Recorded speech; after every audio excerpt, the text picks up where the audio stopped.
Bugün tezdən durmuşuq. Çünki fərqlə işləməyəcəyik. Ayda, ayağım şişir oldu.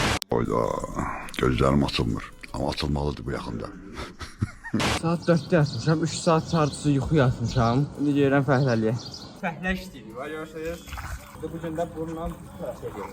2 günə görək nə qədər qazanacaq, onu sonda bildirəcəm. Sonra bir izlə eləyirik, o da kan göstərir. Babam düşür yada. Bu hörrəni, hörrə kimi eləyib. Bura tökür. Hava, ələ, ürək. Bu əlin savuna. Üstündə belə. Buna da. Növbəti.